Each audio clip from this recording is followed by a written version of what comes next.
G'day folks. Well, it's time to strip down the Daewoo engine. I'm going to go at it a bit at a time, getting rid of ancillary stuff like the main loom,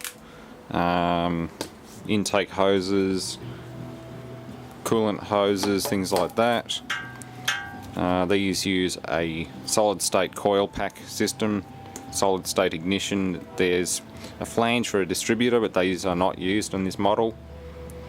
The earlier models had a distributor here with electronic trigger, and probably even earlier than that they would have had points and a condenser.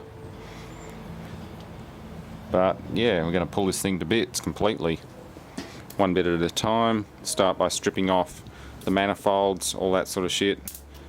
Take all that off, starter motor, all that. Yeah, starter motor still works. That's a good spare part for a few other little projects and things. It's a very standard GM starter motor, so I'm going to keep that one in good condition. We've got things like the throttle body to dismantle, remove the alternator, which still works. It's a good alternator. The old hoses and loom I won't be keeping. The injectors are damaged, and well, they were damaged and cooked before I got it, plus the head gasket was blown. So this engine wasn't happy before I got it, and since I've run Jet-A1 through the fuel system, none of this stuff's worth saving. So I'll strip all that down. The ignition leads are shot. They do arc out and cross over to each other and cause all other kinds of problems, so they have to come off. So yeah.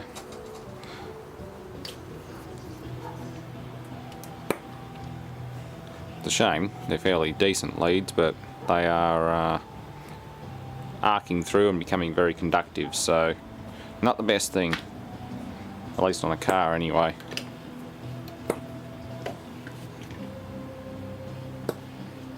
These coils will be interesting. Try and trigger them with a external driver. It's only a 4-pin connector, so I'm guessing there's ground, B+ and trigger. It's probably also a wasted spark system where both outlets fire and it's just firing onto one cylinder while it's on the exhaust stroke. Sort of like the RAV4.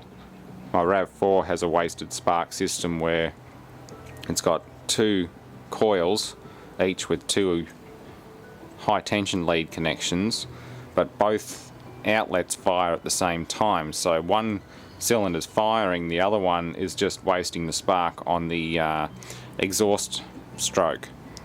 So as soon as the piston's at top dead center on the exhaust stroke, it's also firing, unless it's bottom. I can't remember the offset or the firing angle, but it looks like a wasted spark system. I'm not 100% sure though. I'll find out.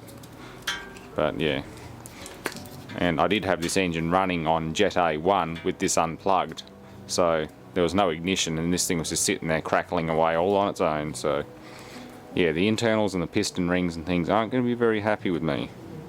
Well, they will be by the time I liberate them to the scrap metal bin. But apart from that, yeah, this engine is trashed. Let's start with the leads, junk leads.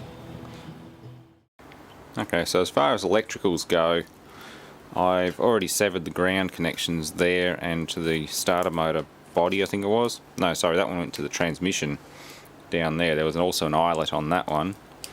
That's also connected to the transmission. That's from the speedometer hall sensor or something like that. It's an electronic speedometer, and that was connected to it. Probably also the tachometer. We've got starter trigger, starter main DC, and ground, or sorry, not ground, neutral, negative, whatever, negative, yeah, battery negative, that one there. So that's all going to come off next. To remove these, just push the clip in and lift the cap up.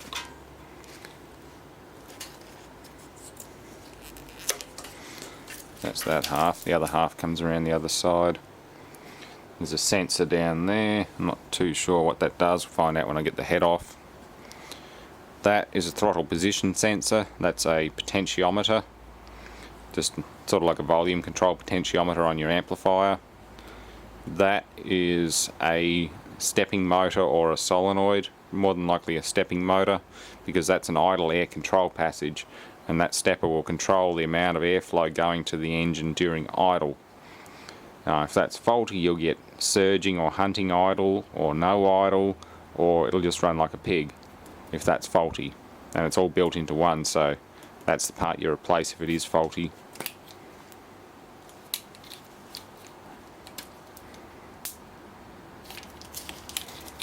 But yeah, all that has to come off.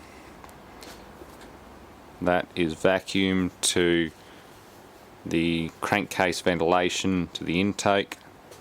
That goes to the manifold absolute pressure sensor, MAP sensor, that controls the amount of fuel delivered based on the vacuum in here. When you open the throttle, suddenly all the vacuum inside here disappears, and the MAP sensor goes, oh shit, someone's opened the throttle, dump fuel. So the injectors dump a load more fuel in there, and the engine revs up. And it happens so fast it's almost seamless, unless there's something wrong with the system, like a vacuum leak.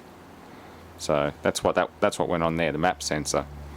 Completely different to a mass airflow or MAF meter, which goes in line with the intake air and has a flap on it or a hot wire that measures resistance. They're both resistance based.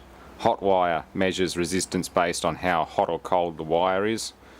Hot wire has, I think it's less resistance, cold wire's more resistance. The old flapper type, like the old Bosch type on my BMW, when you open the throttle, air surges into the intake and opens a flap which is attached to a potentiometer, a wiper on a carbon trace, just a regular pot. And yeah, depending on where that wiper ends up, it tells the computer how much fuel to deliver. They're a nice little system when they work, and they're generally pretty reliable, like they work most of the time. And that there is an intake air sensor, intake air temperature. If I can get him out.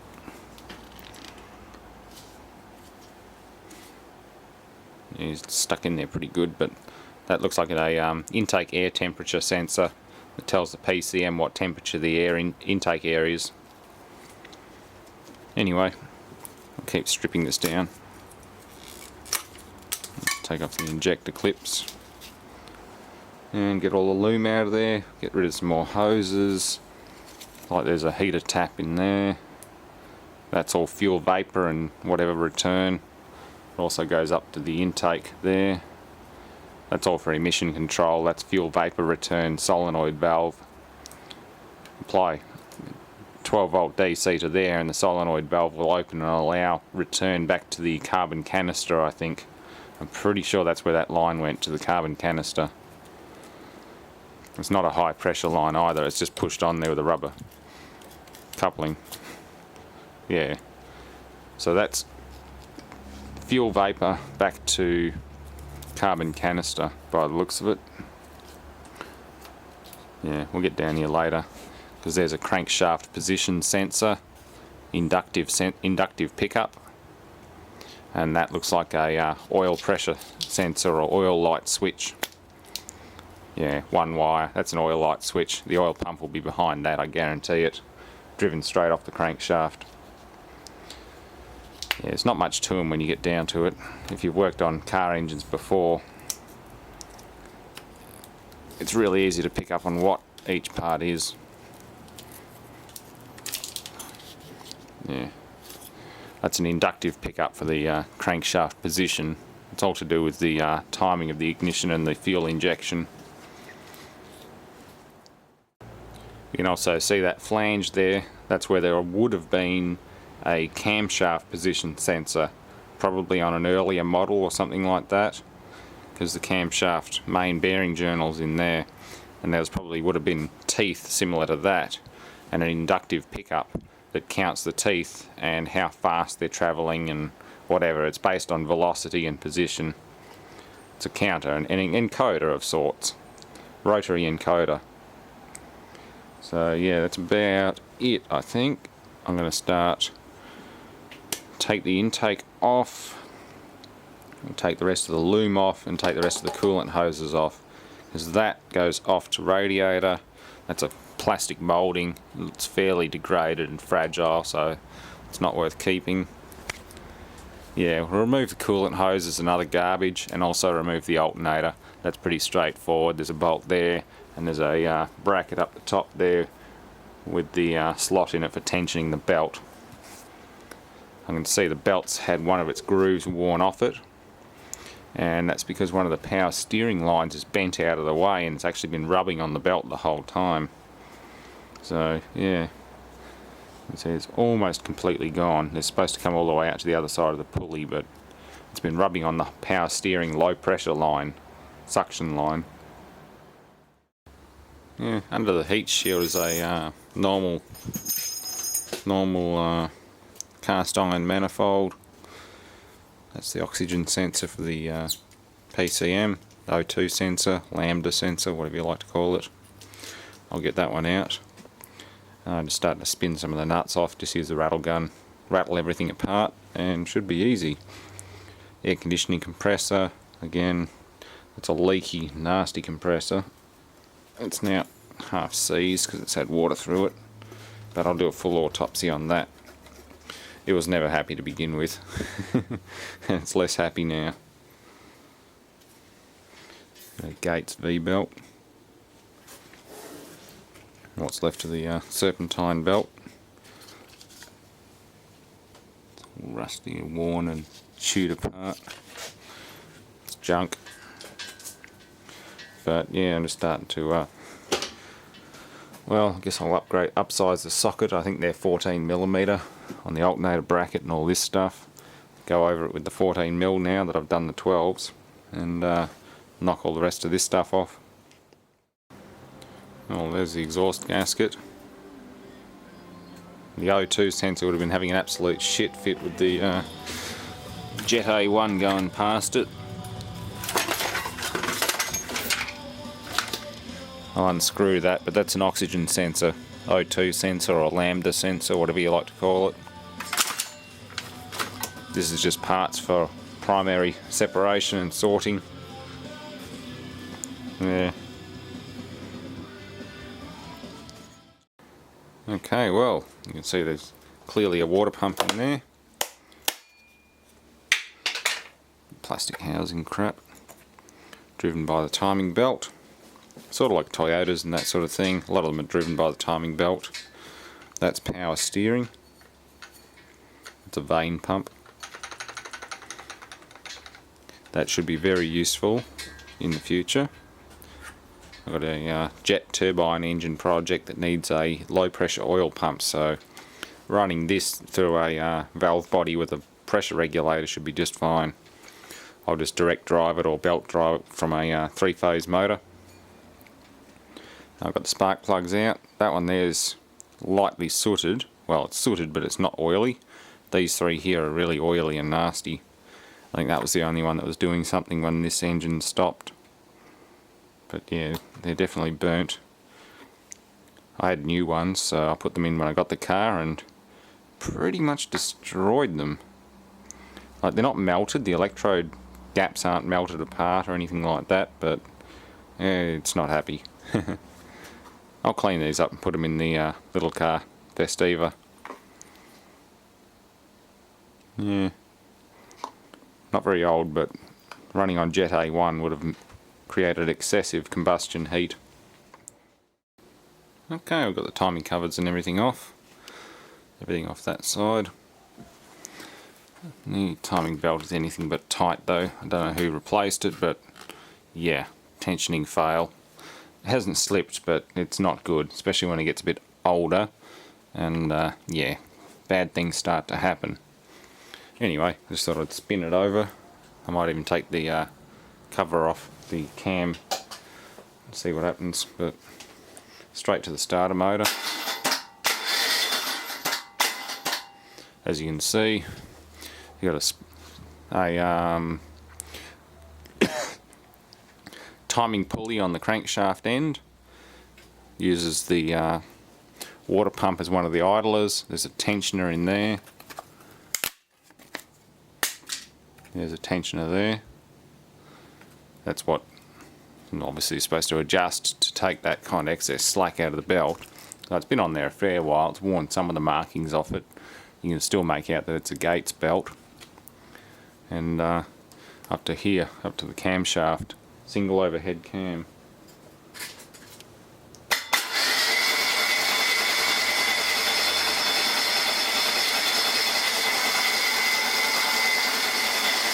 Inductive pickup.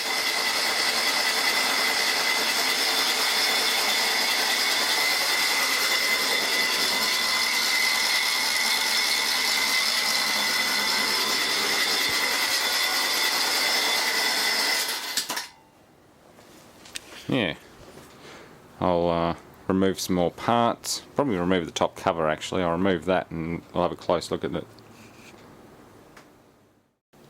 Okay, well, I was hoping to be able to get the harmonic balancer off, but so far I've destroyed both of my 17mm sockets trying to get that bolt loose, and it's not happening. Yeah, so it can stay on. I'm just going to bust all this away, the plastic, that sort of shit, cut the timing belt off, and yeah, it can stay the way it is. Either way, I can still drop the sump, I can still drop the crankshaft. Shouldn't be a problem, it's just I just can't remove the balancer, that's all. So yeah, we'll get on with that one a bit later on. Anyway, part 1 I guess you'd call this. Thanks for watching. Afterwards I'll have a few more bits off. I'll have the intake off, power steering pump, and we'll start getting into the cylinder head. G'day folks, welcome to part 2 of the Daewoo engine autopsy. As you can see, most of it's off the exhaust side. I'm just starting to get the intake manifold off at the moment. Can't get the harmonic balancer off. I've already destroyed both of my 17mm sockets trying to get that bolt undone, so it can stay there. I'll still get the sensors and things off and remove the sump and try and drop the crank out. Shouldn't be too hard, just knock the rest of that apart. I'll just drop the crank with the harmonic balancer and crankshaft position flywheel on it. Yeah, got 2 bolts to do, or 2 nuts to remove the intake manifold. That's the throttle body and water flow. Throttle body heating through there, hot water. Main throttle butterfly, and as you can see, that is the idle air control stepping motor, because that smaller passage is air in from that side of the throttle body. You can see all the way through it. This is the air cleaner side, an atmospheric side. This side is the vacuum side, so this allows air through from the atmospheric side to the vacuum side, which is in there, to control idle speed, and it will do that automatically. That's the throttle position sensor. That's just a potentiometer, as I mentioned earlier in the last video. I'll be keeping this whole assembly just for the hell of it, this whole pile of parts to pick through anyway. But yeah, that's the main throttle body assembly. After that, it's just an intake manifold distributing air to each cylinder, where the fuel injectors fire off a spray of fuel at a predetermined time. Some systems will flood, or will fire all injectors at once, some won't. Or they'll fire before the inlet valve is open, some fire just as the inlet valve is opening so as to swirl the fuel in with the air charge. Some of them fire early and let it sort of vaporize and heat up in the hot inlet manifold before the inlet valve opens. I don't have an awful lot of information on EFI systems, but yeah, I know these injectors are stuffed anyway, so I'm going to rip this rail out and get rid of it, and get this intake manifold off.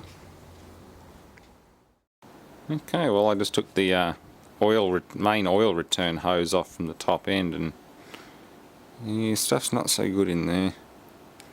Looks like chocolate pudding. It goes all the way down.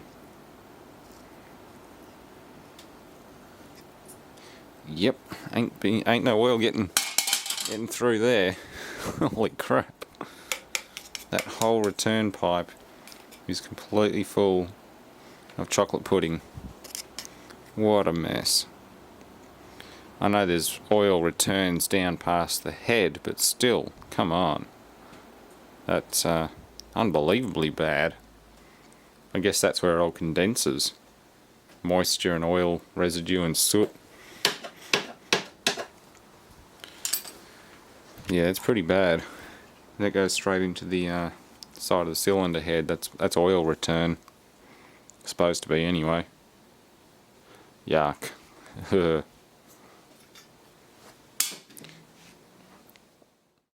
There we go. Engine can have a bit of a puke on the floor for a while. Apparently there's about a litre or so of coolant still in there.